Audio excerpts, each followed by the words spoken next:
President Trump, welcome back to Meet the Press. Thank you. I want to dive right into this, a lot to get to. Good. There are a number of things that make your campaign unprecedented. You are the first former president to run for re-election in more than 100 years. You are facing 4 indictments. You have an incredibly significant lead in the GOP primary polls. But I want to ask you this, Mr. President. Why do you want to be president again? Well, it's a very simple answer, and I can give it very easily. It's called Make America Great Again. Our country is in serious trouble.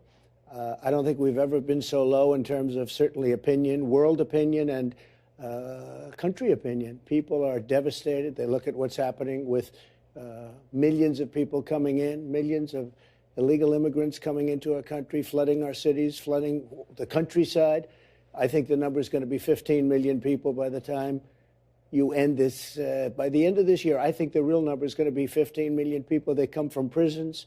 They come from mental institutions, insane asylums. They say, sir, please don't use that term, but it's true. They're terrorists at a level. It was very interesting. On NBC, I saw a poll, and I saw some statistics, and it said in 2019, there were no terrorists. They caught no terrorists. There was nothing that they saw. There was no anything. And now, this year, it's a record number like they've never seen before. So we did a great job at the border. We did a great job with the military. We did a great job with inflation. We had essentially no inflation. We had a great economy.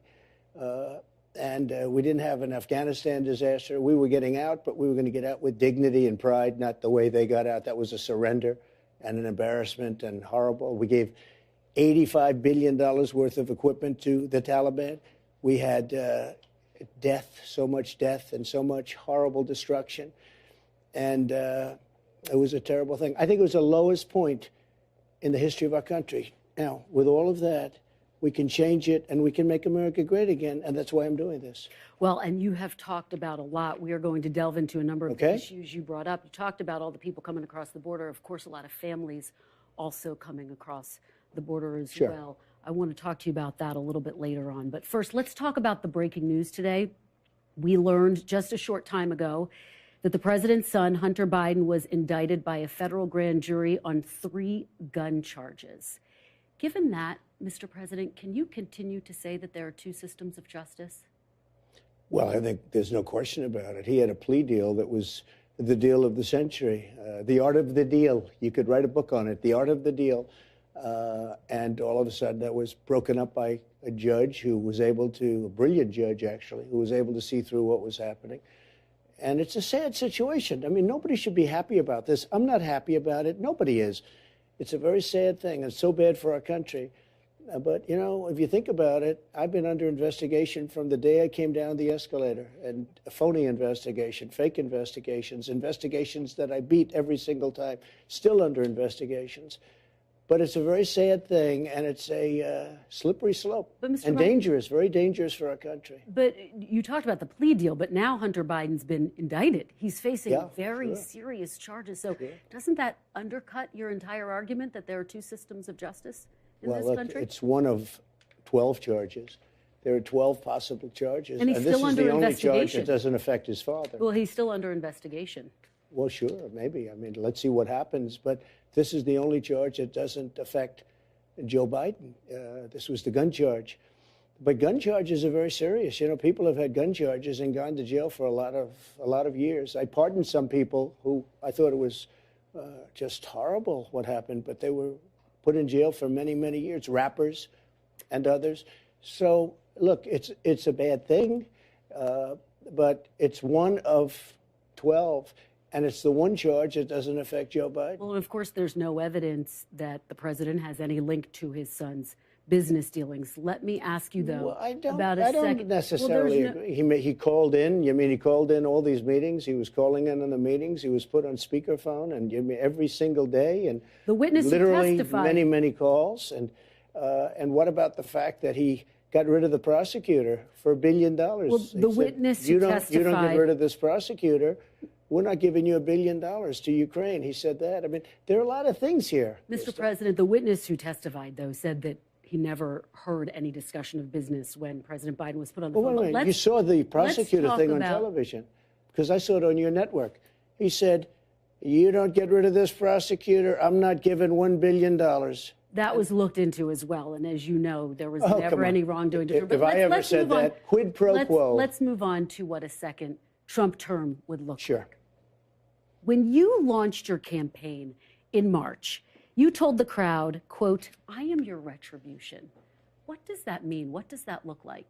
I think retribution is talking in terms of I have to protect people. What they're doing to people is so horrible. They're putting people in jail for long periods of time. Firemen, policemen, accountants, even lawyers. They're in prisons for years now and don't even have trials in some cases. And if you look at Antifa and other groups, practically nothing happened to them. They burned down Portland. They burned down Minneapolis. They took over Seattle. I mean, they literally took over a big chunk of the city. People died and nothing happened to them. We have to protect all people. But when you talk about retribution, are you talking about directing your attorney general to try to go after your political enemies? When I talk about retribution, I'm talking about fairness. We have to treat people fairly. These people on January 6th, some of them never even went into the building, and they're being given sentences of, many years. Are you going to pardon and nothing those is people who've been happening? convicted? Well, I'm going to look at them, and I certainly might if I think it's appropriate. No, it's a very, very sad thing, and they're dividing the country so badly, and it's very dangerous. Well, Mr. President, we're going to delve into that a little bit later on, but I want to stay on this idea of what you mean by retribution. Are you looking to appoint an attorney general who will prosecute the people you tell them to prosecute? I'm looking to appoint an attorney general who's going to be tough on crime and fair. Very simple. And go after your political enemies? No, I would never do that. But Biden has done that. Look, Biden, these aren't indictments against me. These are Biden indictments. This isn't God coming down and very fairly said, Joe, you spoke badly about an election. The election was rigged. There's no question about that. There's so much proof on it. Even if you go to the more modern day proof with the, they call it Twitter files, FBI and Twitter, or you take a look at the Amazon stuff or the Google stuff, or you take a look at 2000 Mules, you take a look at all of the ballot stuffing that's on tape, you take a look at the fact that the legislatures didn't approve a lot of the things that were done in the elections and they had to approve. And we could go on forever. We could go on forever. But no, I want somebody that's going to be strong, respected, tough, and fair. Just to go back to a couple of the points you said, the ballot stuffing, that's something that's been debunked. It hasn't been As debunked. you know, it's on camera. But I do want to keep moving forward. Yeah, but and of course, it's on camera. Hundreds and even thousands and thousands of people. You take a look. True the vote. Take a look. It's on camera. But Mr. President, they have you know, thousands Republican of pictures. officials But and I know, top but law Kristen, you can't say enforcement officials have they have told you that thousands that's of pictures debunked. of people. I know you have to say that for your network, but you shouldn't say it. Because that's the problem. But Mr. The President, news has lost such power. Let's stay on track, though, Mr. President. Let's stay on track. But you're with saying this to me, question. it hasn't. We have thousands of essentially motion pictures of people stuffing the ballot boxes. But, Mr. President, tens of thousands. They're not stuffing the ballot boxes, and you've been told that by your top law enforcement officials. But let's stay on track because we have so much ground to cover. You have people that went and voted in one place, another place, another place. As many as I understand, 28 different places in one day with 7, 8, 9 ballots apiece. They can't do anymore because it would look too phony. These were professional people. They were stuffing the ballot boxes.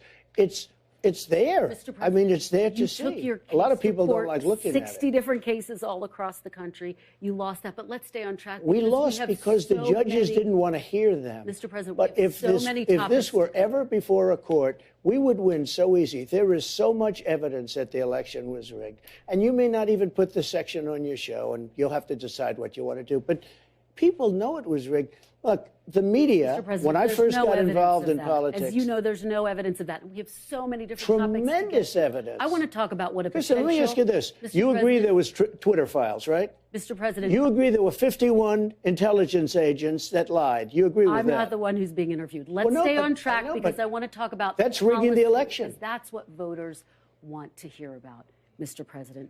Let's talk about what's happening on Capitol Hill right now. Speaker McCarthy announced that he was launching an impeachment inquiry this week into President Biden? Do you see this as a part of the retribution that you seek? No, not at all. I think, look, you look at the terrible things that have been happening with respect to Biden.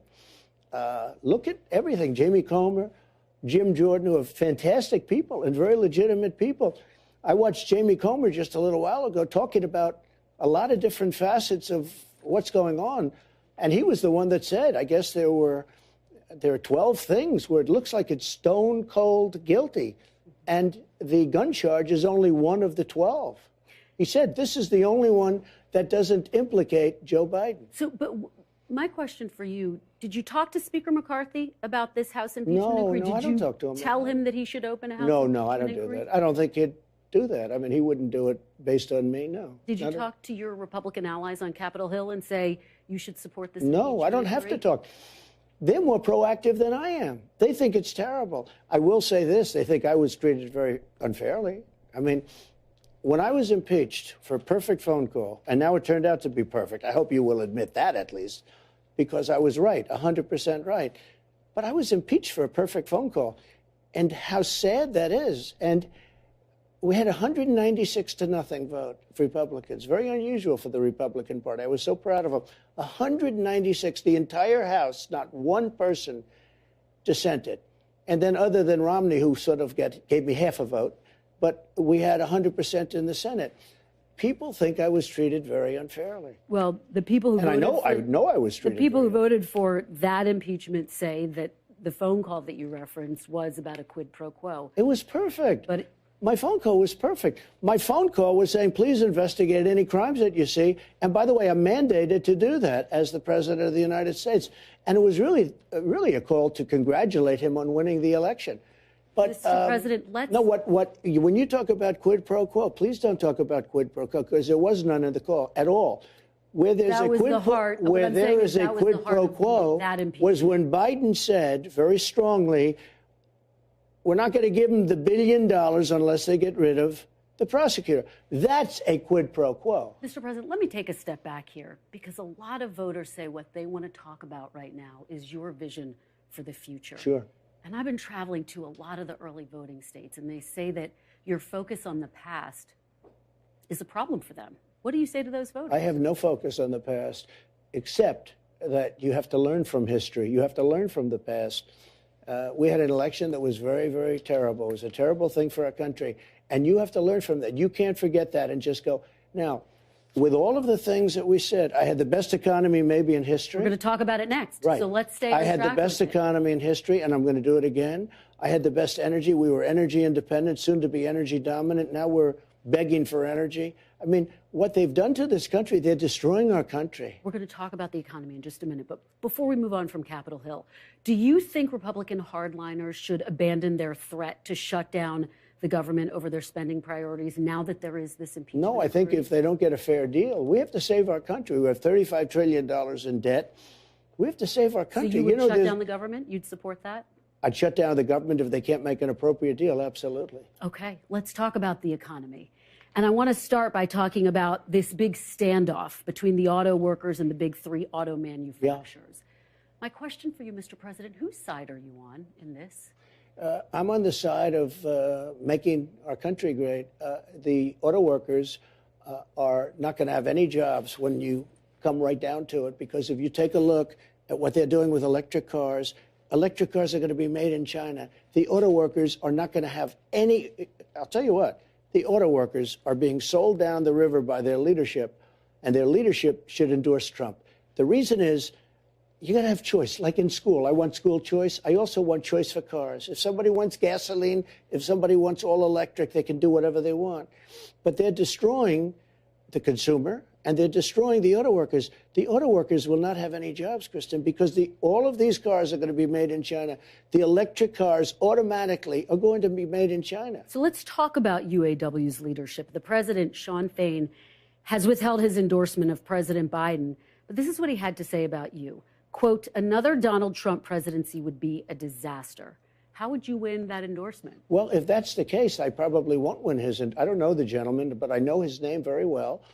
And I think he's not doing a good job in representing his union, because he's not going to have a union in 3 years from now. those jobs are all going to be gone because all of those electric cars are going to be made in China. That's what's happening, number one. Number two, the electric cars are much more expensive, and they don't go far enough. So if somebody wants to take a little bit of a long, just like the trucks, if somebody wants to take a little bit of a long ride, let's go to Maine or let's go to Kentucky from New York. You can't do it. I mean, you have to stop all the time. They don't go far enough. They're very expensive. They have a lot of drawbacks. Now, with that being said, some people are going to want them. Some people are going to travel short distances. What they're doing with our trucking industry is a disaster because they want all electric trucks. And a truck on with a large tank, large gasoline or diesel capacity can go up to 2,000 miles. An electric truck goes 300 miles. So what are these guys going to do? They're going to stop every 300 miles and recharge their truck and spend 3 hours? Let's move on and talk about another big picture issue when it comes to the economy. The issue of interest rates, inflation, something that you've talked a lot about. Yeah. The Federal Reserve is obviously independent, but I wonder, Mr. President, if you are re-elected, would you direct your Federal Reserve chair to lower interest rates? Well, you know that I put a lot of pressure on him. It was outside pressure because nobody knows whether or not you can really do that. But I did because I thought his interest rates were too high, and he ultimately dropped his interest rates. The same gentleman, as you know. But it was a lot of pressure. I mean, I was very active on that. Right now, interest rates are very high. They're too high. People can't buy homes. They can't do anything. I mean, they can't borrow money. The banks don't have the money. The banks aren't lending the money. The banks, by the way, Chase Manhattan Bank, Bank of America, they discriminate against conservatives. It's a disgrace, and they shouldn't be allowed to. And I'm going to do something about that. But you take a look at banks throughout the country, and I think because of the regulators, but you take a look at Bank of America and Chase, they discriminate against conservatives and Republicans. What's the evidence for that, Mr. President? Oh, we'll give you plenty of evidence. Okay, all right. Well, let's stay on track with this question, though. So just to be very clear, if you were reelected, would you direct your Fed chair to lower interest rates? It depends. It depends. Depends where inflation is. But I would get inflation down because drill we must. We will be drilling for oil. We are going to become, again, energy independent. We are going to reduce our debt because we're also going to become energy dominant. You know, we were ready to go dominant within a matter of months. We would have been making so much money. We have more oil, I call it liquid gold, under our feet than any other country, Saudi Arabia, Russia. And there's no country with more, and it's sweet. It's the finest. We have the best. You know, we're taking it from Venezuela. You know what it is? Tar. It's the worst. Mr. President, are you going to appoint a new Fed chair if you're reelected? Well, I guess he would have 2 years left or something like that, so we'll see. But, okay. All right. You know the word jawboning? I did a lot of jawboning against him, and he ultimately lowered interest rates. We had low interest rates. We had the best housing market ever. We had people buying homes. Today, people can't buy homes. Economists are looking at some of the figures right now. The fact that the unemployment rate is at 3.8%. And they say it looks like the U.S. may not dip into a recession. What do you make of that assessment? Oh, I don't know. Yeah, people are going to, they say that, and then you end up in a depression. They say you're going to do great. You end up bad. You say, and the opposite. Most of them don't know what they're doing. It's a touch. It's a feel. And I predicted a lot of markets. I predicted a lot of things, frankly. You know, they say Trump was right about everything. I think that the way it's going now, you're going to have to, things are not going right now very well for the consumer. Bacon is up 5 times. Food is up horribly, worse than energy.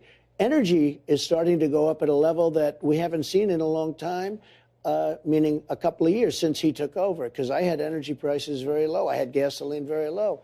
We have to get the energy down, which they will never do. And they kept it artificial because they took the strategic reserves, which I had a lot to do with filling up for the first time ever. They took these strategic reserves and he issued it to everybody so that he could keep the gas prices down. Now, strategic reserves are at the lowest level they've ever been at, and we need that for war. And there are a lot of factors that have contributed to that. Well, no, the big factor is the fact that he took that oil. Let's talk about taxes. He took that and he wanted to have low gas prices for an election. And now we have nothing left. Mr. President, there are a lot of factors, including global factors, that went into that. Let's talk about taxes, though. I don't know why people stick up for him so much when he makes bad decisions like you. I don't know why, and I have a lot of respect for you, and you were very fair in the debate. But I don't know why you and other people say, oh, it's okay that he destroyed the strategic petroleum reserves. I mean, why do you do that? Or it's okay that he has open borders. Somebody was in your position, not quite as good, said this morning, oh, having open borders is a wonderful thing. I don't know why, and I think that's why the media has lost so much credibility. Mr. President, we're just having a conversation. Let me talk to you about taxes and your differences with President Biden over taxes. Sure. He wants to raise corporate tax rates to 28%. It's reported you want to lower them to 15%. Is that true? I'd like to lower them a little bit if we could, but what I want to do is we have to get some income coming in. You know, when I lowered taxes, we took in more revenue. To 15%, Mr. You know President? that when it depends on where we are at the time. You know, a lot happens in a year. But when I lowered taxes, I cut taxes tremendously, created tremendous jobs. But more importantly, we had more revenue with lower taxes than we did with higher taxes. You also added $8 trillion to the national debt. Your GOP challenger, Nikki Haley, made that point, saying, quote, the truth is that Biden didn't do this to us. Republicans did this to us. Does she have a point? We had a thing happen to us. We had the greatest economy in history, and then we got hit with COVID. And we had to keep this beautiful thing going. And if I didn't do that, if we didn't put some money in, nobody knew what COVID was. Remember, this was a new thing that came in. Somebody said it's dust coming in from China.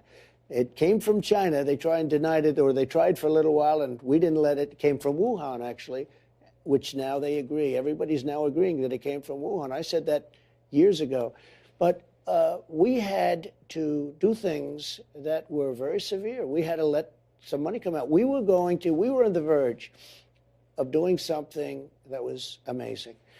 We were going to have energy at a level bigger than Russia and Saudi Arabia combined. That energy was going to be sold to Europe and all other places. The prices would have come down. We were going to make a fortune, and we were going to start paying off debt. Instead, we got hit with COVID. People didn't need oil because nobody was driving all over the world. I mean, frankly, it was a disaster. What China did to the world with COVID is something that we're going to get to the bottom of, and they have to pay something back. You know, nobody can pay back the cost of all those lives and all the money that was lost, but nobody can pay back the lives and all of the damage that was caused, including China. But you know what? They have to pay something back. To Nikki Haley's key argument, though. What do you say to her? What does Nikki Haley know? I mean, I know Nikki Haley very well. She said, I'm the greatest president. She left. She said, I'm the greatest president. Now she's running for office, and she says something. Look, Nikki Haley doesn't know anything about it. She's a politician. She knows nothing about it. Very nice woman. Some people like that, I would say. But she left office. She said very strongly, I will never run. He was a great president. And then in some cases said the greatest president in my lifetime. In one case, said the greatest president ever. Now she's running. Nikki Haley has nothing to do with this. We were going to make a fortune off our energy. We were going to send the energy to Europe. Europe was going to pay us tremendous amounts of money. And I'll tell you, you would have never had the Ukraine monster at all. It would have never happened. Russia would have never got, just by sheer force of personality. But beyond personality, what happened is when oil hit $100 a barrel, and by the way, it's right there right now again, Putin makes a fortune on this war. You know, everybody said, oh, he can't afford it. If Biden allowed my policies to stay in place, oil would right now be at $40 a barrel, and Putin wouldn't be able to afford the war. We are going to get to the war in Ukraine. But first, I do want to talk about the issue of abortion, which is important to a lot of voters all across the country.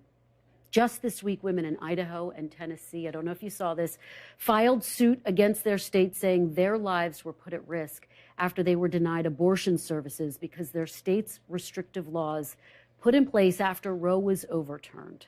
So my question for you, Mr. President, is how is it acceptable in America that women's lives are at risk, doctors are being forced to turn away patients in need, or risk breaking the law? Ready? A little bit of a long answer. I hope you have time. I hope you have time. Okay. I'm here for as long as you have. Roe v. Wade. For 52 years, people, including Democrats, wanted it to go back to states so that states could make the right. Roe v. Wade, I did something that nobody thought was possible, and Roe v. Wade was terminated, was put back to the states. Now, people, pro-lifers, have the right to negotiate for the first time. They had no rights at all. Because the radical people on this are really the people, the Democrats, that say after 5 months, 6 months, 7 months, 8 months, 9 months, and even after birth, you're allowed to terminate the baby. Democrats aren't saying that. I just have to. Democrats are not saying that. Of course That's they do. not true. You have a Virginia governor, previous governor, who said after the baby is born, you will make a determination, and if you want, you will kill that baby. But the Mr. baby President, is now born. Democrats writ large are not talking about that. Only 1% of late-term abortions happen in always in the state of They are crisis. the radical people because nobody wants to see abortion after 5 months and 6 months and 7 months. And now it gave people that believe in pro-life. Look, just so you understand, it's pretty much 50-50. It's a 50-50 issue. Amazing. If you look at the charts, it's been 49-51. It's been like that for many years. Goes both ways. 51, both ways. Ready? I was able to do something which gave at least pro-life people a voice. Now it's going to work out. Now, the number of months will be determined. And you're going to have something where everybody comes together. Does it bother you, though, that women say their lives are being put at risk? Do you feel you bear any responsibility? Because, as you say, you are responsible. What's going to happen, this is an issue that's been going on for a long time, and it's a very polarizing issue. Because of what's been done and because of the fact we brought it back to the states, we're going to have people come together on this issue. They're going to determine the time because nobody wants to see 5, 6, 7, 8, 9 months. Nobody wants to see abortions when you have a baby in the womb. I said with Hillary Clinton when we had the debate, I made a statement, rip the baby out of the womb in the 9th month. You're allowed to do that, and you shouldn't be allowed to do that. Again, no one is arguing for that. That's not a part of anyone's platform, Mr. President. The Democrats are able to kill the baby after birth. Let me talk to you. Nobody wants that. Democrats don't want that So either. we're going to come together. I want to know what you want. I want to know what you're going to do if you're reelected. We are going to come together. Would you sign federal legislation that would ban abortion at 15 weeks? No. Let me just tell you what I do. I'm going to come together with all groups, and we're going to have something that's acceptable. Right now, to my way of thinking, the Democrats are the radicals, because after 4 and 5 and 6 months, but you have to say this, after birth. You have New York State and other places that pass legislation where you're allowed to kill the baby after birth. Mr. President, I want to give voters who are going to be weighing in on this election a very clear sense of where you stand on this. I think they're all going to like me. I think both sides are going to like me. What's going to have to happen is you're going to have to... Listen, you're asking me a question. What's going to happen is you're going to come up with a number of weeks or months. You're going to come up with a number that's going to make people happy. Because 92% of the Democrats don't want to see abortion after a certain period of time. If a federal ban landed on your desk, if you were reelected, would you sign it at 15 weeks? Are you talking about a complete ban? A ban at 15 weeks. Well, people are starting to think of 15 weeks. That seems to be a number that people are talking about right now. Would you sign that? I would sit down with both sides and I'd negotiate something, and we'll end up with peace on that issue for the first time in 52 years. I'm not going to say I would or I wouldn't. I mean, DeSantis is willing to sign a 5-week and 6-week ban. Would you support that? You think that goes too far? I think what he did is a terrible thing and a terrible mistake. But we'll come up with a number. But at the same time, Democrats won't be able to go out in 6 months, 7 months, 8 months and allow an abortion. And, Kristen, you have to look at this because you said no. You have some states that are allowed to kill the child after birth, and you can't allow that. But, Mr. President, again, no one is calling for a child to be killed after birth. No one's calling for that. But you have legislation. But let me just ask you. Kristen, you have legislation in certain states where it's allowed. Mr. President. The governor of Virginia, previous governor, who was a whack job. I call him the Michael Jackson governor. No one's talking about that as part of their platform. I want to know what you want. That governor said you can kill the baby after birth. But, Mr. President, this is about what you would do if you were reelected. As you know, you upset We will agree to a number of weeks, which will be where both sides will be happy. We have to bring the country together on this issue. Mr. President, when you talk about negotiating, I think a lot of people think to themselves, this is an issue that they care about deeply in their hearts. They know where they stand, and they want to know where you stand.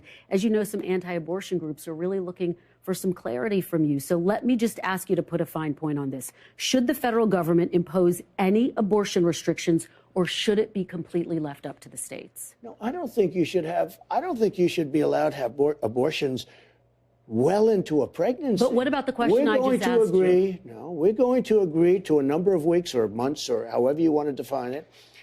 And both sides are going to come together, and both sides, and this is a big statement, both sides will come together, and for the first time in 52 years, you'll have an issue that we can put behind us. At the federal level?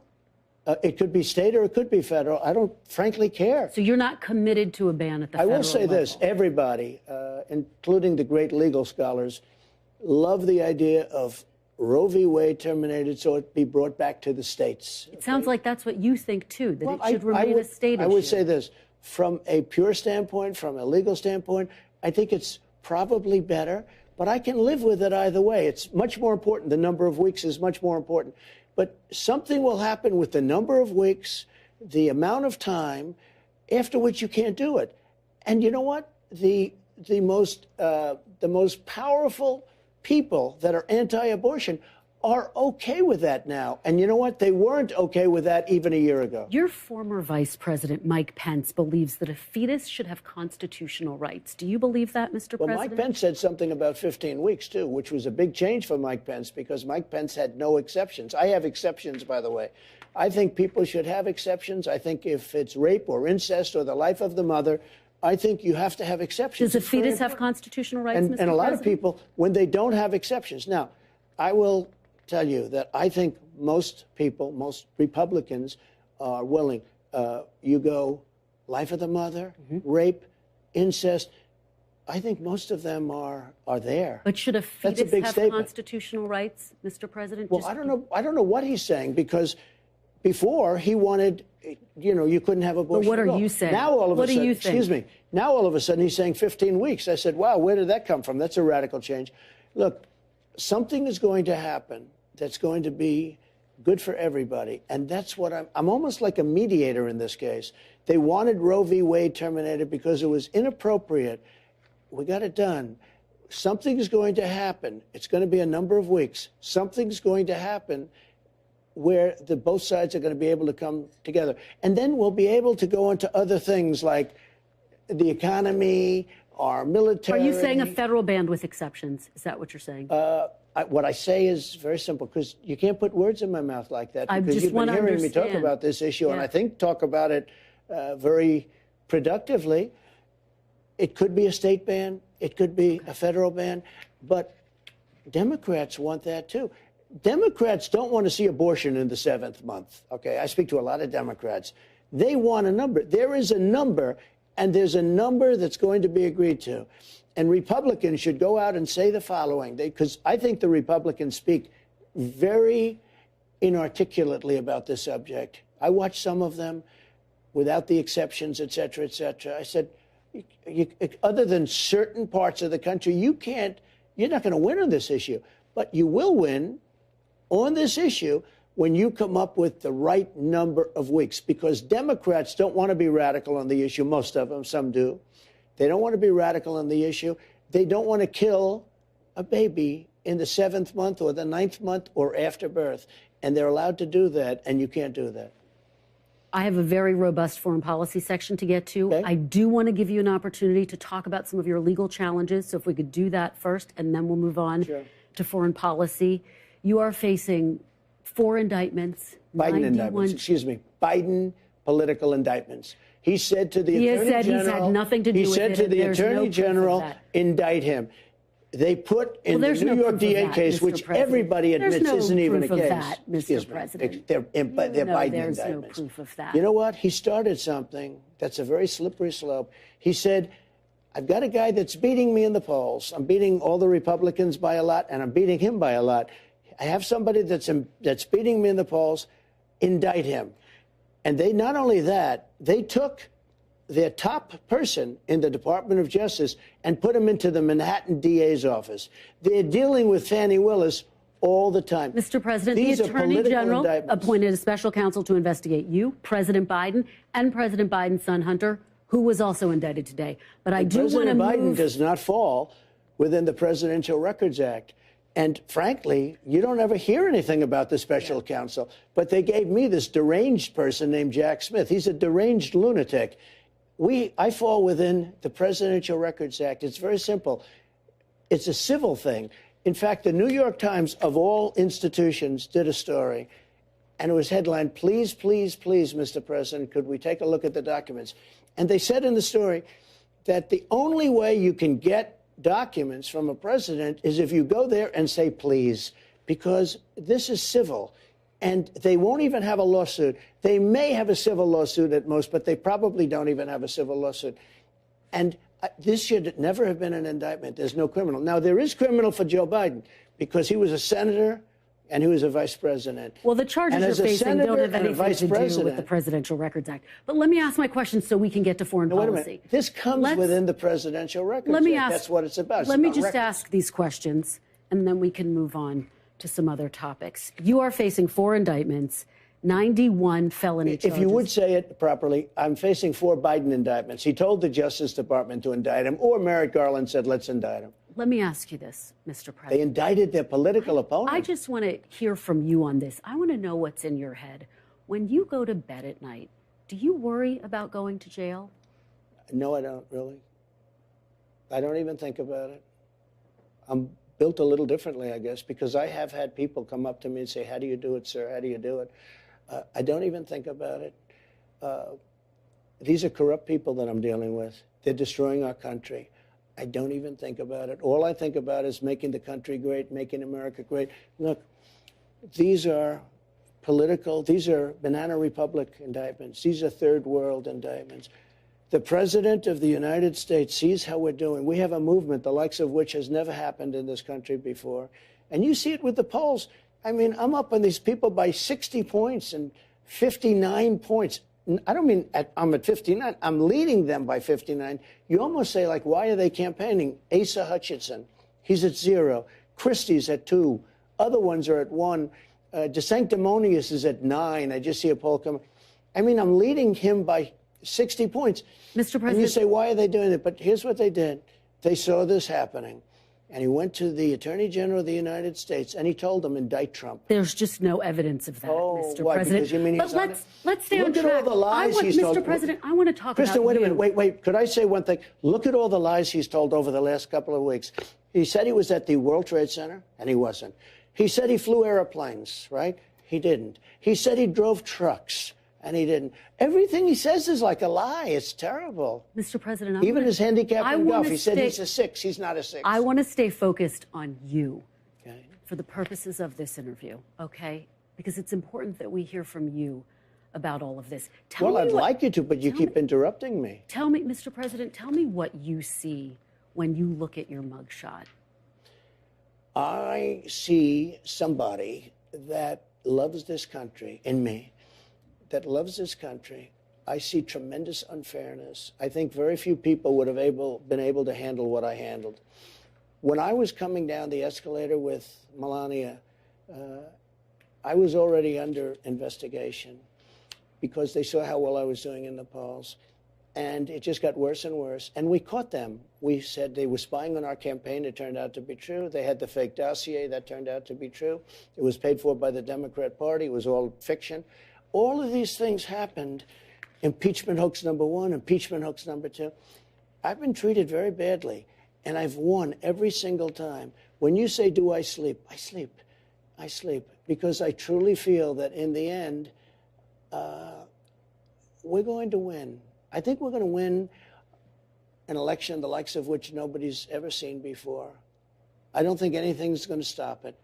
Nothing's going to stop it because people see what's happened to our country. We're not respected in the world. Look at other countries. Look at what's happened. Everybody's going to the side of China, Russia, Saudi Arabia. We're going to talk about that. No, Mr. President, China I want to delve into foreign world. policy, but let's get through this, and then I want to talk to you about all of those issues you just talked about, Mr. President. By the way, do you think your former chief of staff, Mark Meadows, is still loyal to you? He just pleaded not guilty in the Georgia Well, I hope case. he's loyal to me. I mean, do you worry about him flipping? Wrong. Do you worry I didn't about do him? anything wrong. Okay, let's talk about Georgia. I want to talk about that phone call that you made to Georgia's Secretary of State, a Republican, Brad Raffensperger. That was even more perfect than my call to... Let's talk about it. ...the president of Ukraine. Okay. It was a perfect call.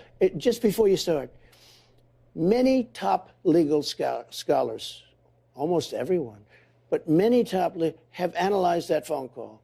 That was a phone call made in front of, I guess, 7 or 8 lawyers. Brad Raffensperger, the head, who, by the way, last week said, I didn't do anything wrong. He said that was a negotiation. Brad Raffensperger, who I was dealing with, I appreciate that he said that, but he said last week, I didn't do anything wrong. Let's talk about it so we can move on. You said in the call... Let me just tell you one other thing. When I spoke, I knew I was probably being taped. I didn't ask, but I knew I was probably being taped. You know, they illegally taped me because they taped me in Florida. It's a 2-party state. You know that, right? So they illegally taped the call. But forget about that for a second. I knew that there were many lawyers on the phone from the other side. There were many people. There were many people on the phone. When I told them, I said the election was rigged. I said all sorts of things about the election, and which I believe it 100%. They told you it wasn't. No, I have all the facts. Look, I have all the facts. In one way, I looked for a trial because it was so dishonest, okay, so rigged, and such a dangerous thing for our country. We have to have borders, and we have to have fair elections. We have neither. But I want to talk about the border. I want to talk about the border, but we have to get through this. When I spoke in front of Brad Raffensperger, who, again, last week said I didn't do anything wrong. Well, it sounded like you were asking for him to come up with 11,000 votes. No, and you know that. You're terrible when you say this. You're off to a bad start. Because what I said was very simple.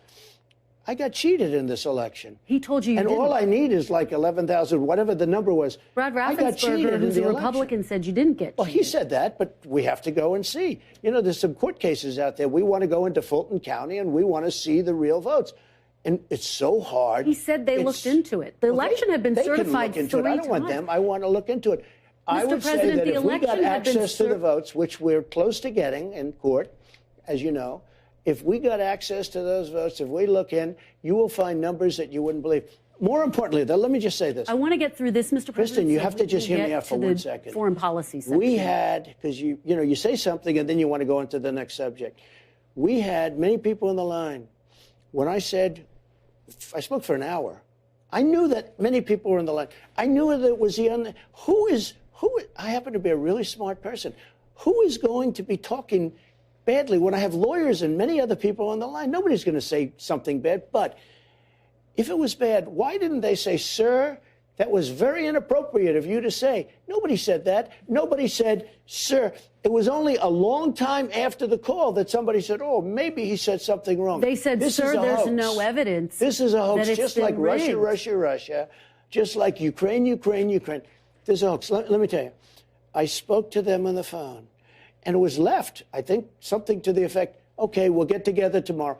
Nobody said, sir, you shouldn't speak. If I said something incorrect, one of the lawyers for the state of Georgia, which I love, one of those lawyers would have said, sir, you have to take that back. That's an inappropriate statement. The Republican Secretary of State said there was no evidence to fraud. He said he'd looked into it. The election had been certified 3 times when you made that call. You're talking about a different subject. If I said something wrong on the call, he or one of his many lawyers that were on the call would have said, it's inappropriate what you just said. Nobody said that. We had a normal phone call. They said there's no evidence of fraud. He also said, I did nothing wrong last week. Do you have any regrets about that call? No. Whatsoever? None whatsoever. Okay. I called to complain about an election. Okay. And I have every right to do that. Do you think I have a right to complain about an election? You have a right to take your case to court, which you did 60 times. No, I didn't do 60 times. They wouldn't hear it based on all sorts of crazy, they wouldn't hear. We never got a trial. Judges would look at stuff and say, I'm not getting involved. They didn't want to get involved. Let's keep moving so we get through. If you take a look at the evidence, we have so much evidence. If you take a look at the evidence, even you I could convince. You were going to hold that press conference, but you never did with the evidence. No, because I'm using it in my court case instead. Okay. I want to ask you about the case related to Mar-a-Lago. A new charge suggests you asked a staffer to delete security camera footage so it wouldn't get into the hands of investigators. Did you do that? It's false. But let me tell you what. Would you testify to that under oath? I'll testify. You testify to that under oath? It's a fake charge by this deranged lunatic prosecutor who lost in the Supreme Court 9-0, and he tried to destroy lots of lives. He's a lunatic. So it's a fake charge. But more importantly, The tapes weren't deleted. In other words, there was nothing done to them. And they were my tapes. I could have fought them. I didn't even have to give them the tapes, I don't think. I think I would have won in court. When they asked for the tapes, I said, sure, they're my tapes. I could have fought them. I didn't even have to give them. Just so you understand, though, we didn't delete anything. Nothing was deleted. So that's false. The people who testified. Well, number one, the statement is false. Much more importantly, when the tapes came, and everybody says this, they weren't deleted. We gave them 100%. Okay. And just so you know, I offered them. I said, if you want to look at tapes, you can look at them. Let's move on to January 6th and the allegations that you tried to subvert the election. And again, I just want to give you a chance to talk about this because voters want to hear about this. The most senior lawyers in your own administration and on your campaign told you that after you'd lost more than 60 legal challenges, that it was over. Why did you ignore them and decide to listen to a new outside group? Because I didn't respect them. You'd hired lawyers, them. Sure, but that doesn't mean, you hire them, you never met these people, you get a recommendation, they turn out to be rhinos or they turn out to be not so good. In many cases, I didn't respect them, but I did respect others. I respected many others that said the election was rigged. Look, we have many people, and it's my choice. I happen to know that the election was rigged. Okay, I know it because I have there's so much proof of ballot stuffing. It's amazing. Right just a little while ago, in terms of the modern history, where the 51 intelligence agents said very specifically they lied. They all lied. And they said about the laptop that it was Russia disinformation. That was a lie. That had a huge impact on the election. In fact, the pollsters say over 10 points. I didn't need 10 points. I needed 1/10 of a point. If you take a look at the Twitter files with the FBI and Twitter dealing, that had a huge impact on the election. Just those things. But in addition to that, you have ballot stuffing, you have a lot of. When you say you needed 1/10 of a point, you needed 1/10 of a point. I needed a very small. I think somebody said 22,000 votes. To win? Yeah. If you divide it among the states, it was 22,000 votes, something to that effect. Yeah. To win the election? Yeah, if I would have had another 22,000 votes over the whole. But look, they rigged the election. If you look at Pennsylvania, but Mr. President, you're saying you needed more votes to win the election. Are you acknowledging you didn't win? If you look at all of the statistics, all of the votes, they say 22,000 votes, over millions and millions of votes, 22,000 votes. So when they do Twitter files, or when they have 51 intelligence agents come out and lie that the laptop from hell was Russia disinformation, and now they find out it's not. But they knew that at the time. They cheated on the election in that way, too. I just want to be clear, though. Are you saying you needed those votes in order to win? Are you acknowledging you didn't win? I'm not acknowledging. No, I say I won the election. Okay. Even though, again, your lawyers told you you did not. No. Did you? Just let me understand. Some people told me that, but many people told me the opposite. You called some of your outside lawyers. You said they had crazy theories. Why were you listening to them? Were you listening to them because they were telling you what you wanted to hear? You know who I listened to myself? I saw what happened. I watched that election, and I thought the election was over at 10 o'clock in the evening. You were listening to your instincts. My instincts are a big part of it. That's been the thing that's gotten me to where I am, my instincts. But I also listen to people. There are many lawyers. I could give you many books. There are books that are written on how the election was rigged. There are numerous books that were written on how the election was rigged. Just to be clear, were you listening to your lawyer's advice or were you listening to your own instincts? I was listening to different people, and when I added it all up, the election was rigged. There are books that are written. Were you calling the shots, though? In fact, Molly Hemingway wrote a great book. But were you calling the shots ultimately? Excuse me. Molly Hemingway, who's highly respected and great, she wrote a book, a best-selling book called Rigged. Were you calling the shots, though, Mr. President, ultimately? As to whether or not I believed it was rigged, oh, sure. Okay. It was my decision, but I listened to some people. Some people said that. Like guys like Bill Barr, he was a stiff, but he wasn't there at the time. But he didn't do his job because he was afraid. You know what he was afraid of? He was afraid of being impeached. He was petrified to be impeached. And how do you not get impeached? Don't do anything. We've heard so much, Mr. President, about that day, the actual day of January 6th, from other people. Yeah. But quite frankly, we haven't heard from you about your own perceptions of how that day unfolded. Sure. We've heard you talk about the rally. And I'm curious about what happened when you got back to the White House. I know you spent most of the day in the dining room. What were you doing in there? How were you watching it unfold? So let me just tell you about January 6th. First of all, I had very little to do with January 6th. I was asked to speak. And I was the President of the United States. I'm allowed to do that. But I was asked to speak. Other groups, I think it was women's groups, a lot of people were involved in that. And it was incredible. It was incredible. It was, I think, the largest group I've ever spoken. You never see that. You never see pictures of the group that I was speaking to. I think it was the most people and I've spoken to some very large groups. Hundreds of thousands of people were there, and it was a beautiful, beautiful sight. But just so you understand, I went and I spoke. And by the way, peacefully and patriotically, and all of that which wasn't reported, but when I spoke, I have had senators go up. They said, I've never heard you speak so moderately. You were very moderate. What happened when you got back to the White House? Well, wait, let me just say.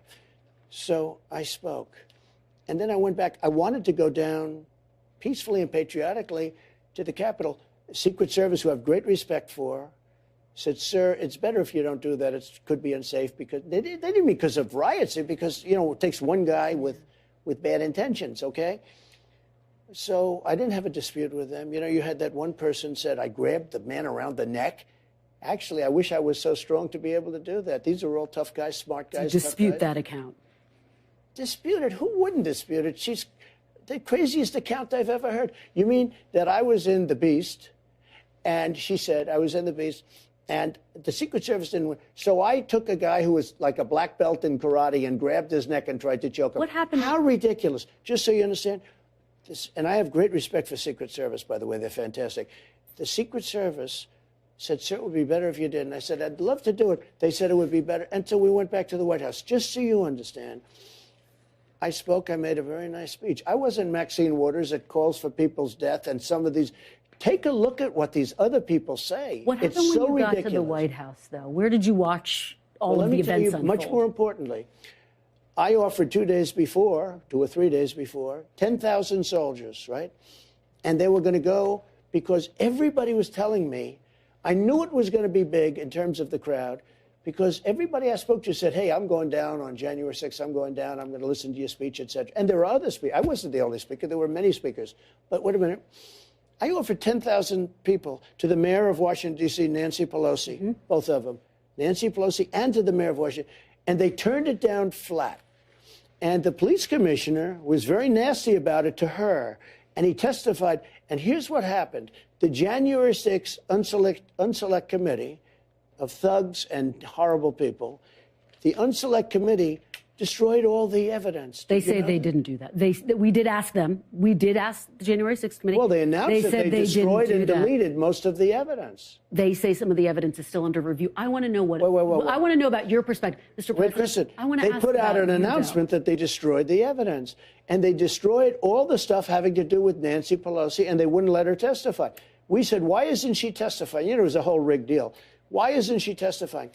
I offered them 10,000 soldiers. She turned them. I want to know what that you she's did in charge on of that security. day. I want to know. You're the President of the United States, though. She's in charge of security. Tell me how you watched this all unfold. Were you in the dining room watching TV? I'm not going to tell you. I'll tell people later at an appropriate time. Just so you understand, however. What did you do when the Capitol was under attack, though? Let me just tell you. In the moment that the Capitol was under attack. Did you see the statements I made in the Oval Office and just outside of the Oval Office? Absolutely. I was there that day. Our police are great. We love our police. We love everybody. Go home. This was at 4 o'clock in the afternoon, more than I don't know. 3 hours after the attack started. But there were tweets that were put out before that. I want to know who you called By the way, on that day. Nancy Pelosi. I don't have. Why would I tell you that? Listen, Nancy Pelosi was in charge of security. She turned down 10,000 soldiers. If she didn't turn down the soldiers, you wouldn't have had January 6th. Did you call military or law enforcement? What? Did you call military or law enforcement at the moment the Capitol was under attack? I'm not going to tell you anything. Let me put it this way. I behaved so well. I did such a good job. Nancy Pelosi turned down 10,000 soldiers. If she didn't do that, and now Nancy I understand. Pelosi doesn't have the authority that the you police have as testified commander-in-chief, though. Listen to me, Kristen. Listen to me.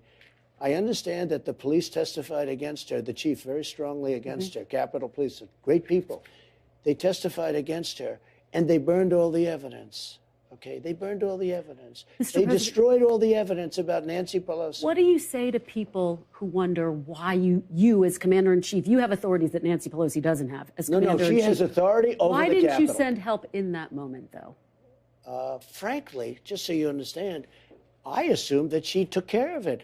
She turned down. So when you realized that the National Guard wasn't coming? Well, you don't realize anything until quite a while. National Guard not coming. I asked it to be there 3 days in advance, and she turned it down. She says that request was never officially made. Oh, just stop so it. you know. Let me just tell you. Let me ask you about pardons, Mr. President. The mayor of D.C. gave us a letter saying that she turns it down. Okay, we have it. Nancy Pelosi also was asked, and she turned it down. The police commissioner I'm talking about Capitol the day Police, of, wait a minute. Yep. Capitol Police said that he wanted it, and Nancy Pelosi wouldn't accept it. She's responsible for January 6th. Mr. President. Nancy Pelosi's responsible. Mr. President, and the you're the J6 president, though. You refused to interview You have her. authorities that no one else has as the commander-in-chief. Do you think you showed leadership on that day? Yes, absolutely, I did. Okay. And I showed calm. Nancy Pelosi is responsible for the security, and she did a terrible job.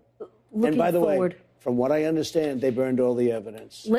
Okay. She says she never got an official request. They say they didn't, but that's what you're saying. Really? Let's talk about. And her daughter taping her. Let's talk Her daughter about, happened to be a documentary. Let's talk about potential a documentary pardons. worker just happened to be there taping her at the time. Let's talk about potential pardons, because a lot of your supporters are wondering about that. Proud Boys leader Enrique Tarrio was sentenced to 22 years in jail. Now that you know what the sentence is, 22 years in jail, will you give him a pardon? Will you give other Proud Boys a pardon? I don't know him. I never met him. I never heard of him until I started reading this stuff. Will you pardon him? But I want to tell you, he and other people have been treated horribly. Antifa killed people, and those guys didn't even get tried in many cases. There's no They put these guys in jail for 17, 18, and 22 years. They didn't kill anybody. Some of them never even went into the Capitol. Some of them weren't even in D.C., and they got a 22 or a 17-year sentence. 16, 18, more than 1,000 15, people 22. Wait a minute. Yeah, 1,000 people. How many people, let me ask you this, how many people were charged for destroying Portland? How many people were charged for burning down the police precinct and the courthouse? Will you pardon him, though? Will you pardon him? In Minneapolis. I'd certainly look at it. I'd look at that, and I'd look at all the other people that have suffered, the J6 people. Mr. President, let me ask you one final question, then let's move on to foreign policy. That didn't even go into the building have suffered gravely. And you have to say one system of justice, right?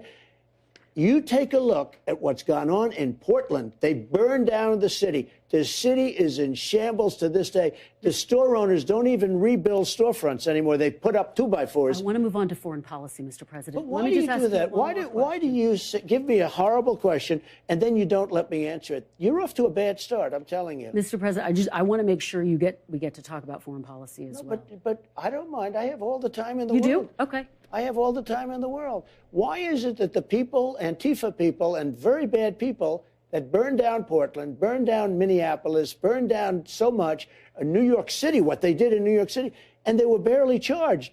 And yet the people in Washington, in some cases, never even went into the building. They've been persecuted. They've been persecuted. The people who were charged in January 6th, some of them were charged with sedition. Some of them were charged for violating the Capitol. But many of these people have been persecuted. Your supporters? What they've done to them. And they didn't do this to the people that burned down. You take a look at Portland. It's like a burned down hulk of a city, including the federal courthouse. Mr. President, if you were reelected, would you pardon yourself? I could have pardoned myself. Do you know what? I was given an option to pardon myself. I could have pardoned myself when I left. People said, would you like to pardon yourself? I had a couple of attorneys that said, you can do it if you want. I had some people that said it would look bad if you do it, because I think it would look terrible. I said, here's the story. These people are thugs, horrible people, fascists, Marxists, sick people. They've been after me from the day I came down the escalator with Melania, and I did a great job as president. People were acknowledged. Great economy, great jobs, great this, great that. Rebuilt the military, Space Force, everything. I could go on forever. Let me just tell you. I said, the last thing I'd ever do is give myself a pardon. I could have given myself a pardon. Don't ask me about what I would do. the last day, I could have had a pardon done that would have saved me all of these lawyers and all of these fake charges, these Biden indictments. They're all Biden indictments, political. They want to arrest their political opponents. Only third world countries do that, banana republics. So, ready? I never said this to anybody.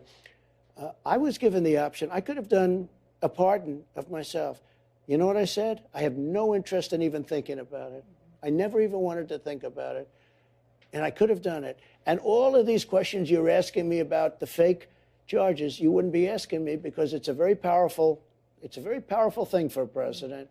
I was told by some people that these are sick lunatics that I'm dealing with. Give yourself a pardon. Your life will be a lot easier. I said, I would never give myself a pardon. Even if you were reelected in this moment? Well, I think it's very unlikely. What did I do wrong? I didn't do anything wrong. You mean because I challenged an election, they want to put me in jail? I challenged an election, but I challenged a crooked election. So it's not on your radar. It was a rigged election. Right now. I challenged a rigged election. And now I'm going to win for a third time. I just hope they have better vote counters. Let's move on to foreign policy, Mr. President. I want to talk about the war in Ukraine. I want to big picture get a sense of how you see this conflict. Do you see the security of Ukraine as critical to the security of the United States? Okay, let me talk about it without interruption. Right? Ukraine would have never happened if I were president. If this election weren't rigged, Ukraine would have never happened. You would have hundreds of thousands of people, including lots of soldiers, still living. The cities would be flourishing or at least up. These are cities that can never be rebuilt again, certainly not the way they were. Magnificent buildings, all ripped down like a demolition site. It would have never happened for two reasons. Number one, and most importantly, Putin has a lot of respect for me. And he wouldn't have played games. And I told him, don't ever go in. And he would never have gone in. This was only after I left that this happened. Likewise, President Xi would never, ever be talking about Taiwan the way he's talking about it right now. And they didn't. They weren't talking about it. It was only after I left. He would have never gone in. Equally as importantly, oil prices would have been at $40 a barrel instead of $110 a barrel. So he wouldn't have been able to afford going in. He actually is the only nation that made money because oil has been driven up so high by stupid people like Biden. Biden is an incompetent man. And what happened is oil. In fact, you're going to hit a new high very soon again. That means Russia. Russia makes money from oil. Russia is going to make a lot of money. And because they're making a lot of money, there's no reason for them to settle other than humanitarian reasons. And let's not assume people are going to be so humanitarian. So Putin would have never gone in because oil was at $40 a barrel. And he wouldn't have been able to afford to have gone in. At $100 a barrel, he made a fortune. And that's one reason. The other reason he wouldn't have gone in is because I said, don't go in. Don't even think about it. Just to that key question, though, Mr. President, do you think that our security, the United States security, is linked to Ukraine's security? I think that Europe has to do more. We're in for $200 billion. They're in for $25 billion. And it affects them more than it affects us. It certainly affects them much more than it affects us. So you do think that it's linked in some way? I think Europe has taken advantage of a stupid president. You've probably... Look, Biden should say to them, you have to equalize. You have to catch up. You know, Europe is about the same size as our economy if you add them all up, add the countries up. It's about the same size. And Biden should say to them, like I did with NATO. You know, NATO, they all owed money. I said, get your money in. And we had over $430 billion put in almost immediately. And the head of NATO, Stoltenberg, Secretary General, nice guy, he said to me, most amazing thing I've ever done. And he said it publicly, too. He said, Bush would come in, make a speech and leave. Obama would come in, make a speech and leave. Trump came in and said, you guys aren't paying your bills. And I got him to pay. You know, they asked me something, which hasn't been reported, but the media knows it. We had a meeting of the 28 countries at that time, 28 countries. And they said to me, are you saying, sir, because I said you got to pay your bills, are you saying, sir, that you won't protect us against Russia if we don't pay? I said, sorry to tell you, that's what I'm saying. You know what happened? Yeah.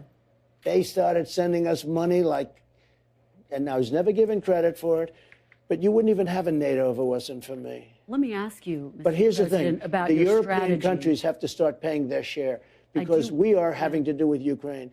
Because we're at 200 billion and they're at 20 or 25 billion. It's so unfair. Let me ask you about your strategy, though, because you have said you want to end this war in 24 hours. You saw the meeting between Kim Jong-un and President Putin. Right. Do you think that complicates your strategy if you were reelected to try to end this war in 24 hours? It would have been easier if the war didn't start and you'd have hundreds of thousands of people living, most importantly.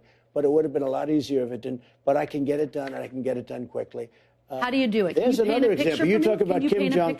You talk about Kim Jong-un, right? Mm-hmm. I got along great with Kim Jong-un after the first month or two when we were sparring, but I got along great with him. We were in no danger. There was President Biden said, and he felt even now, and President Obama told me when we sat down. Obama told me, and Biden still to this day, except I don't think he knows he can't put two sentences together. But President Obama told me our biggest threat is from North Korea.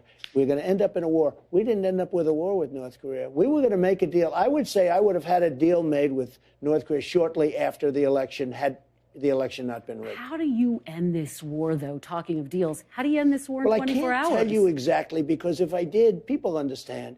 If I tell you exactly, I lose all my bargaining chips. I mean, you can't really say exactly what you're going to do, but I would say certain things to Putin. I would say certain things to Zelensky, both of whom I get along. Don't forget, Zelensky did something that was very honorable. They asked him, it didn't stop these animals from impeaching me, but, you know, one of those things. They asked him, did Trump do anything wrong? He said, absolutely not. It was a very normal phone call. You can't say that about Biden's call, because Biden, what he did was horrible with the prosecutor. But he said something that was very honorable. He could have grandstanded and said, oh, I felt threatened. He said that President Trump did absolutely nothing wrong on the phone call. Some people hear you say you're going to end the war in 24 hours, and they worry that means President Putin is going to get to keep the territory he's unlawfully I'd make a fair claimed. deal for everybody. Nope. I'd make Doesn't mean that? Wouldn't be a win for Putin? You know, that's something that could have been negotiated, because there were certain parts, Crimea and other parts of the country, that a lot of people expected could happen. You could have made a deal. So they could have made a deal where there's less territory right now than Russia's already taken, to be honest. And you could have made a deal where nobody was killed. They had a deal. They would have had a Ukraine country. Now nobody even knows if Ukraine is going to be totally taken over. I will say this. Something's going on, and it's not good for Ukraine, because the news is no longer reporting about the war, the fake news. They don't report about the war anymore. You don't find much reporting. That means that Ukraine's losing, okay? I see very little reporting from NBC, your network. I see very little reporting from NBC, ABC, from CBS, from anyone about the war. It used to be you'd go and you'd watch, even a couple of months ago, you'd watch all of this great strategy. The spring offensive never happened. Ukraine's spring offensive never happened because they were met with a wall of armaments and bombs. President Putin's worried people are losing interest. President Zelensky's worried that people are losing interest in this war. As you're saying, no, I'm Mr. just saying, I'm not seeing anything about the war anymore. To me, that means that probably, because the press is fake and very discredited, that would mean that, you know, look, here's my attitude on the war. I just want people to stop being killed. You know, I was asked by that ridiculous CNN group during my town hall, whose side are you on? I said, I'm on the side of people stop being killed. I don't want to see people killed. They're being killed by the thousands and thousands and thousands. And that's the side I'm on. I don't want, and you know what? People like that answer, to be honest. And I stay with that same answer. I want people to stop being killed. I want to ask you about something President Putin said about you this week. I don't know if you've seen it. This was very recent. President Putin said, quote, "We surely hear that Mr. Trump says he will resolve all burning issues within several days, including the Ukrainian crisis. We cannot help but feel happy about it." What do you make of that? Do you welcome his support? I like that he said that, because that means what I'm saying is right. I would get him into a room, I'd get Zelensky into a room, then I'd bring them together and I'd have a deal worked out. I would get a deal worked out. It would have been a lot easier before it started. Essentially, for 4 years, I kept them from doing anything. Because, you know what, I will tell you this, I've never said this, Ukraine was the apple of his eye. I said, don't ever do it, don't ever do it. He would have never done it. But again, oil prices. He wouldn't have done it because of me, but oil prices. The prices were so high that he had so much money. So he had all this money to prosecute the war. The one who drove up the prices was Biden. Given that President Putin has bombed maternity wards, 20,000 kids kidnapped from Ukraine by Russia, mass graves. Yeah. Do you welcome his support, his all but endorsement? Look, I had a very good relationship with him, and yet nobody was tougher on Russia than me. I stopped Nord Stream 2. You never heard of Nord Stream 2. That was the pipeline until I got involved. I said Nord Stream 2, people that were sophisticated, military people and political people, never heard of Nord Stream 2. I had it ended. The pipeline was dead. Biden came in and he approved it. There was nobody tougher than me with Russia, and yet I got along with Putin. Let me tell you, I got along with him really well. And that's a good thing, not a bad thing. He's got 1,700 nuclear missiles, and so do we. But look, that's a good thing. Getting along is okay, but I got along through strength. And the war would have never happened. The war would have never happened. Now what's happened, it's so bad. The oil price is so high. It's hard to get it stopped. The oil price is so high. When he goes above $50 and $60 a barrel, he makes a lot of money on the war. Now, it's a humanitarian thing. It's a lot of different reasons. But I will get that war stopped very, very quickly. I want to talk about another region that you talked about. Let's talk about another region you talked about, China. If you were to cut a deal between President Putin and President Zelensky, do you run the risk of emboldening China to invade Taiwan? No, not at all. Because China, he's another one I got along to until we had the China virus come in. Once COVID came in, okay, once it was like, you know, I made a great trade deal with China, one of the greatest deals ever made for the farmers and for the manufacturers. $50 billion a year is a great deal. I don't even talk about it because once COVID came in, it was like, I didn't want to talk about anything. I was a much different person. What happened to this world, not our country, the whole world, what happened with COVID. And it just shouldn't have happened. It shouldn't have happened. What happened, what China did to the world was so bad. But I had a great relationship with President Xi, really great relationship. And he was going to stop fentanyl from coming in. He was going to do a lot of, he was going to criminalize it if you made it. You know, in China, they have a death penalty for drug dealers. He was going to make that with fentanyl dealers, too. But then the election didn't work out, and he never had to do that. I know you've been asked this, but very quickly, if China were to invade Taiwan, have you made a determination, again, since voters are about to go to the polls, would you send the U.S. military into Taiwan if President Xi were to invade? President Biden says he would. I won't say, because if I said, I'm giving away, you know, only stupid people are going to give that answer. I heard the other day, DeSanctimonious said something about he was going to do this or he was going to do that. I say, well, why is he saying the strategy? You can't say that. So when you ask me that question, I would never say that because you give away all your options. But you don't take it off the table. I don't take anything off the table, no. If elected, you say you would order the Defense Department to use special forces to inflict maximum damage on drug cartels. No. People said I said that. Okay, what would you do? I didn't say that. What would you do? I wouldn't tell you what I do. Why would I say that? Because, again, you don't want people to know your strategy. Now, people said, they leaked and said things that I said this or I said that, or I was going to hit them with Patriot missiles, the drug dealers in Mexico.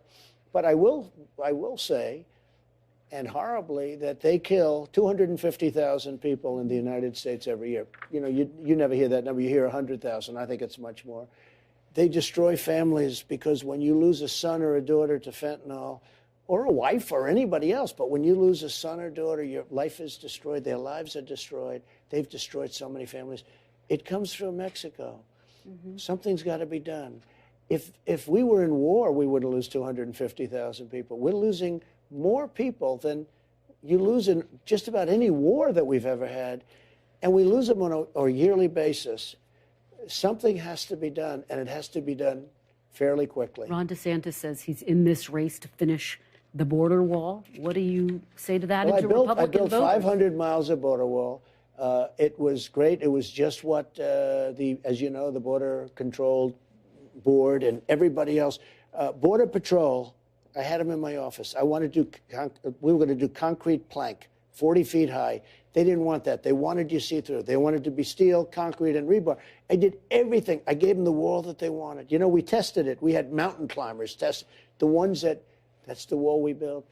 I built almost 500 miles of wall. We were then going to build another 200 miles of certain areas that all of a sudden people were coming into areas that they couldn't come into anymore. And we were all set to do that. It was all bought.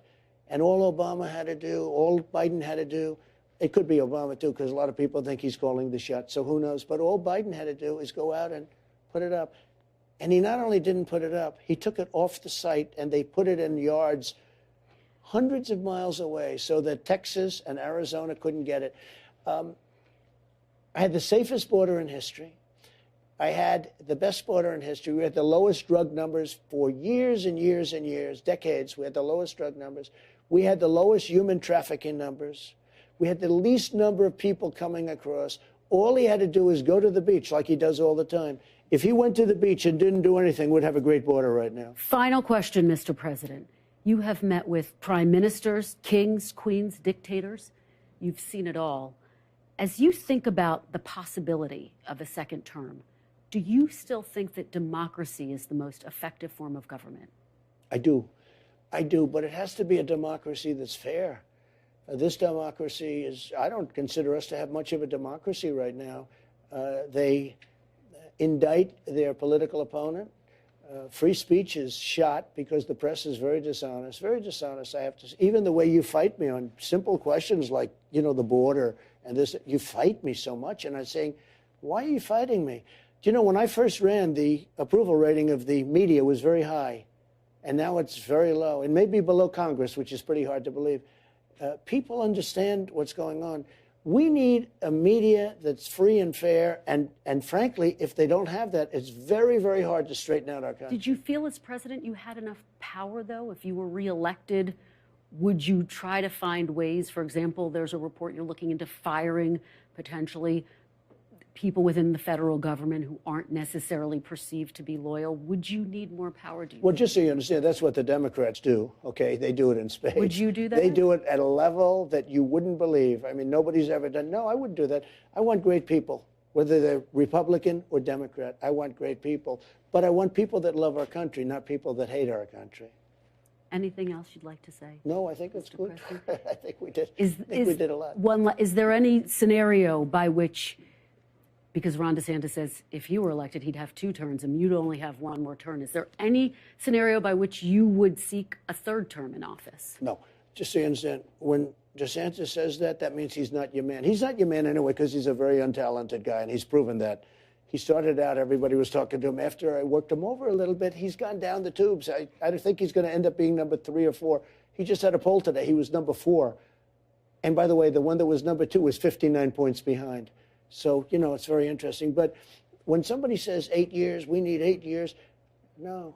In 6 months to a year, many of the problems, almost all of the problems that you and I have just spoken about will be solved. Anybody that says they need 8 years, you don't want that person. Thank you, Mr. President. Thank you. I really appreciate it. Thank you very much, and good luck. We went all around the Good horn luck. today, and I Yes, you appreciate did. it very much. Good Thank luck for you. many years. Thank you. Thank you for giving me a little extra time. Good.